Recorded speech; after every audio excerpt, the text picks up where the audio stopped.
Hey there, and welcome to You Talk.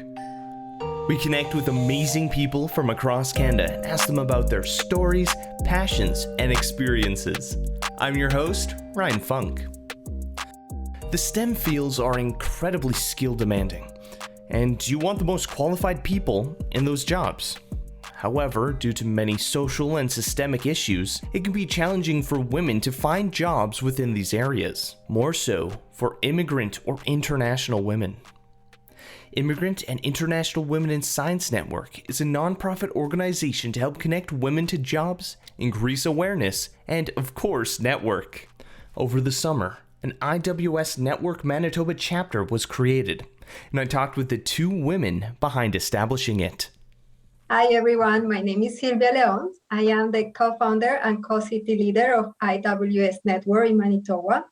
And I am a physician by training, and I am a data scientist here in Manitoba, in Winnipeg. And hi everyone, I'm Sandra Gonzalez. I'm other of the co-founders and co-city leader from AWS Network here in Manitoba. And I'm currently a postdoctoral fellow. I have been working in infectious diseases for a little while, and I'm based at the University of Manitoba. I've talked with Shweta Rajan a little bit about the IWS network before, but for newer listeners or those just wanting a refresher, what is Immigrant and International Women in Science? Immigrant and International Women in Science Network, or IWS for short, it was created in 2018 and is a non-profit organization. This organization was created after the need to support and mentorship fellow immigrant and international women that are here in Canada. And this network is driven mostly by volunteer work in women across Canada. We are in around 10 cities already. This will be, Manitoba will be the 10th. Well, Winnipeg will be the 10th city in Canada, and it aims to build a collaborative network that supports and promotes equity, diversity, and inclusion of international and immigrant women that are working in science, at different backgrounds in science here in Canada. They also offer different support to these women in Canada they do monthly webinars in which the speakers engage with the attendees, and we talk different topics that goes from mental health to career development. And we also promote women, and we empower them. And one of the tools that we use is social media through the different channels that we have in the IWS. So those mostly summarize what is IWS. How long has it been since the Manitoba chapter has joined those ranks? For the Manitoba chapter, we started the chapter last June. And the main reason was because Sylvia and we both share a really big passion for science communication and mentorship, right? Mentorship is such an important part of our careers and in career development, and it's such an amazing strategy for both mentors and mentees that we wanted to be part of something like that. Right. So then after participating in some meetings in IWS, we actually realized that the principles that they were having were aligned with our goals, and that we wanted to somehow bring this network into our province. So that's how we decided to start the chapter here. And we were really fortunate that Manitoba is a province that has such a diverse community of women doing science and in different fields of knowledge. That allowed us to have access to many different women in fields in different organizations, including private, government, academic, and in different stages of their careers. So it's been a really, really interesting path and a really cool chapter. Yeah, I know for myself, talking with Shweta and going out of my way to talk with female scientists. I recently talked with an individual from the entomology department at the University of Manitoba, Catherine Rachon. She was super amazing. I also talked with someone from the Royal Tyrrell Museum. Her name was Dr.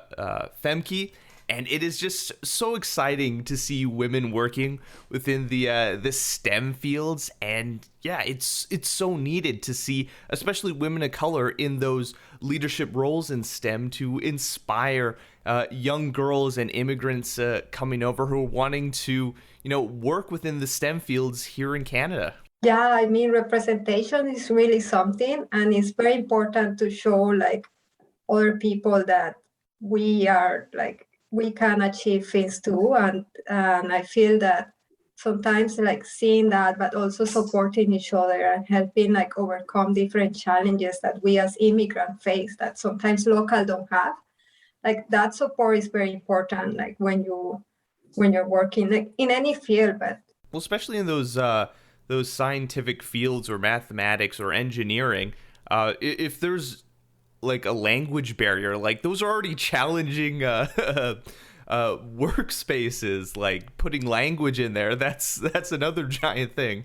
yeah, and you will think that academia like it doesn't work the same everywhere. So there are many differences. Even with Europe, like the academia is different. The process to apply for a master's, for a PhD, to apply for a job is different everywhere. So having that network, that people that come here before you and can tell you like here is how we do things, like that's also very important. No, like I was also like wanted to like talk a little bit about how important is for immigrant women to have support when like many of us are coming to Canada without our families, right? So we actually need to build that network and to have like that people holding our backs when we are here. So it's also part of the reason why like Sylvia and I were like so into like start this chapter here, because we want to build that net for all of the women that are around in Manitoba right now. You mentioned it a little bit before, Sylvia, of what the network here in Manitoba will look like. How about we go into a little bit more detail? How does this network benefit, well, of course, building a community for immigrant and international women in sciences, but what does it all look like? You mentioned something about talks and seminars. Yeah, that's correct. So as I say, like networking and building connection is important like in any profession. Like me and Sandra, we for sure have many mentors and other people that help us do our path, professional path here.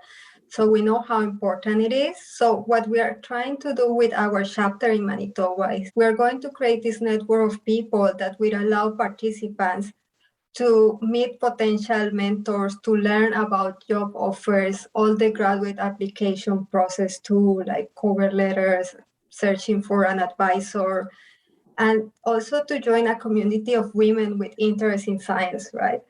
So that will allow us to have all these resources where we can ask our peers for these common questions. Sometimes you don't know where or who to ask these questions, right? And as I say, like as immigrants, we face challenges that local people don't face. So it's important for us to get together and to have people that probably went through a similar process that can tell us like, this is the easiest way, or this is how I did it, and maybe it can help you.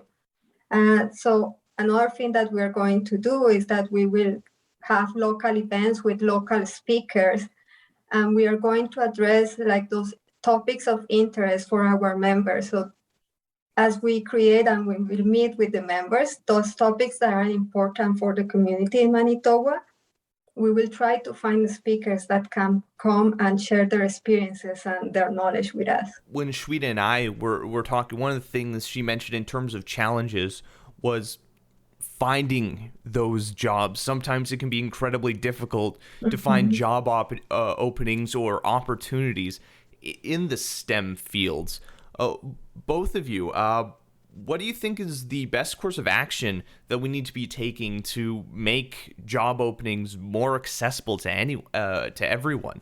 I think that like one crucial part, as Sylvia was mentioning, was networking, because most of the time, like there is someone that will know about some of these opportunities and can actually bring those opportunities to you, knowing the skills that you have. So one important part of our network is that we are trying to build kind of like a database when we know like who are like the person like more focused in different kind of fields or the specific kind of topics. And in that sense, when there is openings for those positions, we can actually show those positions for the people that will be like have the highest chances to like be more interested probably in those positions. So I think that that's one of the options that we have. And also we have like a really good scientific community here that like Sylvia and I are really lucky to be part of. So that's another way that there is always like a ways to talk to people, you know, but I honestly like consider that like networking is an essential part of this opening up to get to know about these job positions and stuff. And I feel that a way how companies can reach to immigrant women that are looking jobs in STEM is also reaching to immigrant centers. We have several immigrant centers in the city that where newcomers, they go to get advice on job search, on CV, how to build a CV. So if these job places were to reach those immigrant centers, they can broadcast those jobs opportunities to different newcomers that are looking for opportunities, because sometimes there are places sometimes they are put in certain websites that not everyone had access to. So that will be a way how companies could help those job offers reach immigrants. Mm-hmm. And one of the challenges is just, women getting into those job openings. I was just trying to pull up a story from before that, just in BC, in terms of gender equality in STEM, is women just aren't given those chances. And it doesn't make sense to me. Like, if someone is qualified for a job, regardless of where their background is from or whatever their gender identity is, that doesn't matter. Like, in terms of science, we want people who are educated and driven to to find these opportunities, to get in there and. Yeah, exactly. And that's also part of like empowering women and kind of broadcasting their experience and sharing with different companies and organizations that there are very qualified women right now that come with all their experience from their countries that can be applied to so many fields in science. So that's another part of what we do, like by showcasting all this experience and all these amazing women that we have here in the province. Companies will be able to see how much talent there is and hopefully give opportunity to these immigrant women. Yeah, that'll be amazing to see. So the big question is, how can people join? Well, like actually for those that want to join the Manitoba chapter and the network, we have an email right now. So it's ewsmanitoba@gmail.com. So you can just send us an email, and in that sense, we will reply to you right away.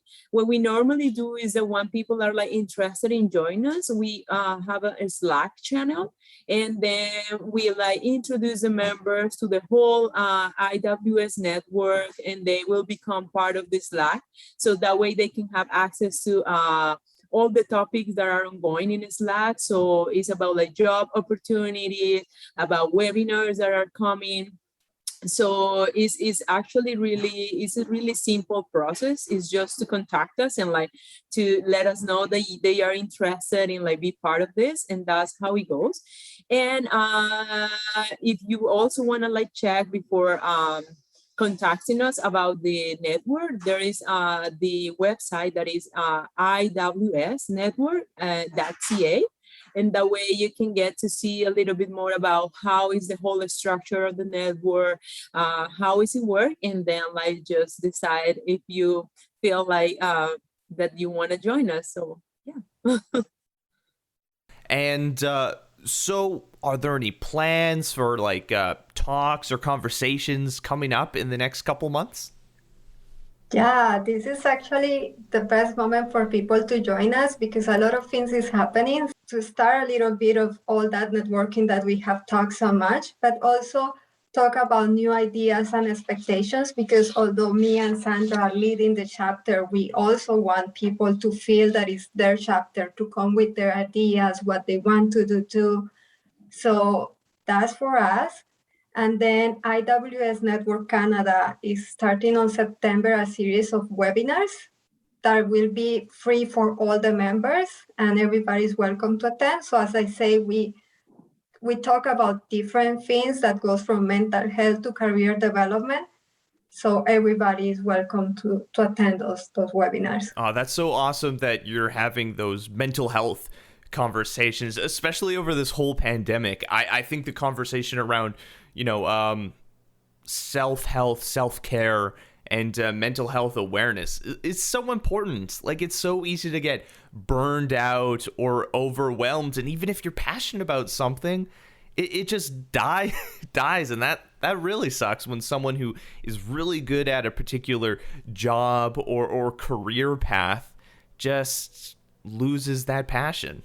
Yeah, like having normalizing talking about mental health and reaching for help when it's needed is so important. So hopefully with these spaces, we will be able to give a first tool to the people who is needed. And I think we all need to talk about it. So so everybody's welcome to attend those webinars. Oh, that's Yes, great. That's going to be focus. Yes, and I also think that it's pretty important. Part of the whole network about the mental health is that we as women we are sharing like many challenges that are not only related to work but also related to motherhood, related to access to jobs, related to differences and inequalities that are in somehow linked to our gender. So it's really important for us to have that support and that a space for us to open and to let other ones know what's happening and try to figure out and troubleshoot all of those situations together. I actually have so many friends that they actually want to be mothers, but they have been always concerned about what's going to happen with their career because honestly, science hasn't been designed for motherhood, right? So we can see all of these differences in terms of publications, articles, access to everything when a woman decides to take the path of motherhood. So then it's going to be it feels like a delay for them in their careers, but when for fathers, they can still keep going and doing their job, right? So those are challenges that we as women need to bring out and show the scientific community that this is happening and that is part of our lives, right? For at least for myself in a personal way, I love science. I'm pretty passionate about science, but I love to have my personal life. And I think that it's always about balance, right? And that's part of the things that we want to always support and encourage here. It's always about balance, and you have to keep about balance between your work, between your personal space, with your mental health, in order for you to be a functional person. So yeah, it's pretty much quite unfortunate that a lot of these systemic issues that are permeated within our sciences, government. Unfortunately, they penalize motherhood, which just seems so dumb. Yeah, that's true. Yeah.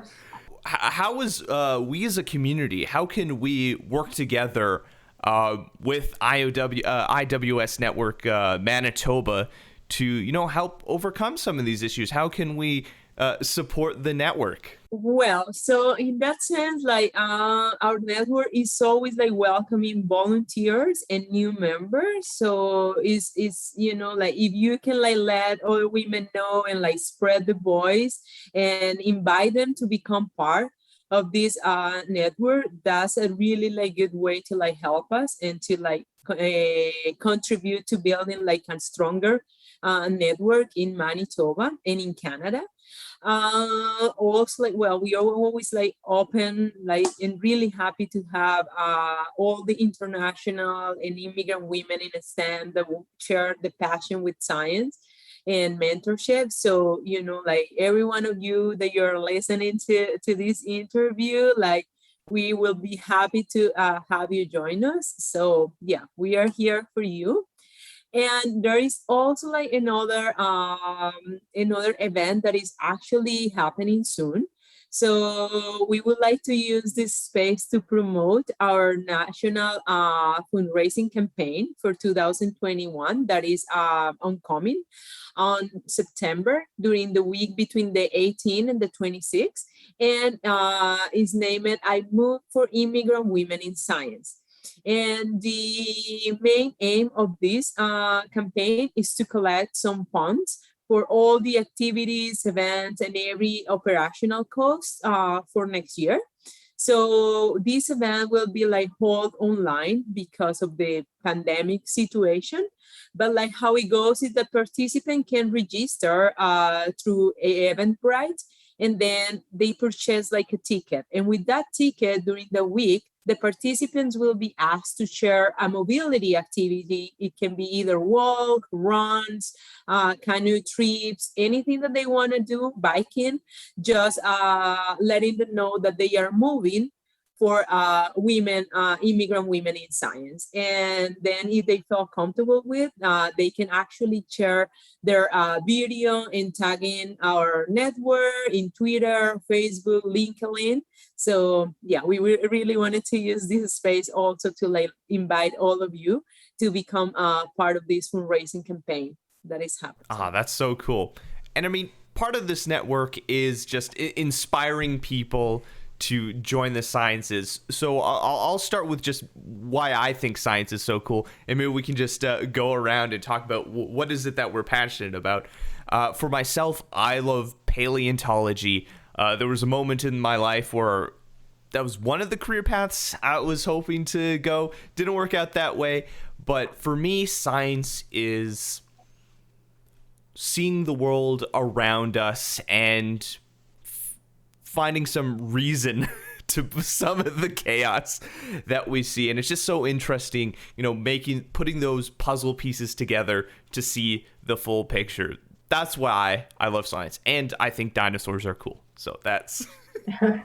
Yeah, totally, Ryan. Like, for me, when I decided to join in science, like when I was really young. Like I always felt like so curious about the world and about trying to understand why things were the way they are. So in that sense, it was kind of, well, like, how can I do that, right? How can I actually start like wondering about the world and try to figure out?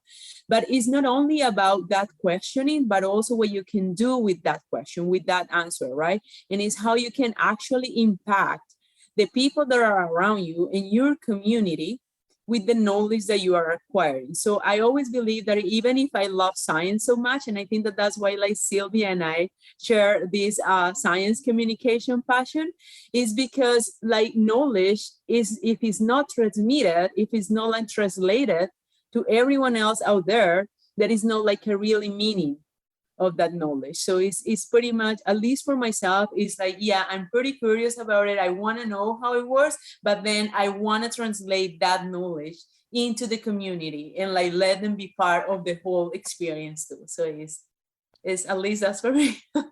That pretty much summarizes everything. Yeah, it's not only about, well, of course, the passion that we have for our own fields and the interest that we have and enjoying like turning these questions and seeing how our data and our research projects turns into results that are meaningful, but also seeing how like we are like, for example, in my case, we're using like, we are trying to solve things that are of interest for patients with kidney disease, for example. So we know that this is something that people is asking us to help them with.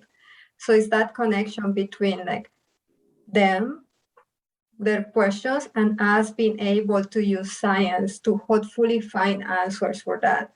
So it's a mix of passion, but also a sense of giving something to the community and working with the community that comes together in science. And that makes like a full circle for us. And just finally, what advice would you give people who are looking to pursue a career in STEM? Whether that's they're in elementary school or high school, or they're going to post-secondary?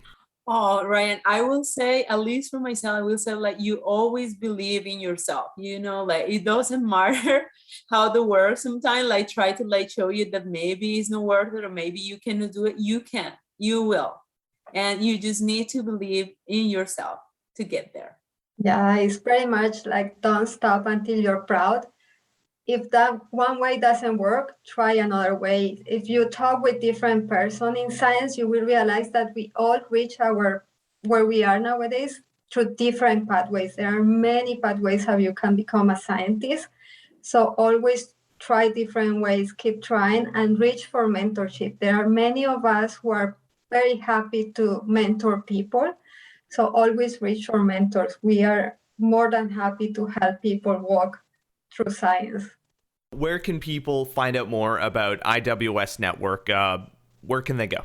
Yeah, so they can go to like our website, that is IWS Network.ca, and they can also like send us emails, and we are really happy to answer any questions that you have, to direct you to the right person if you are in a different province or anything. So we are really happy to to like kind of like guide you in all of this and like solve any questions that you guys have. So yeah, so our email is easy iwsmanitoba@gmail.com.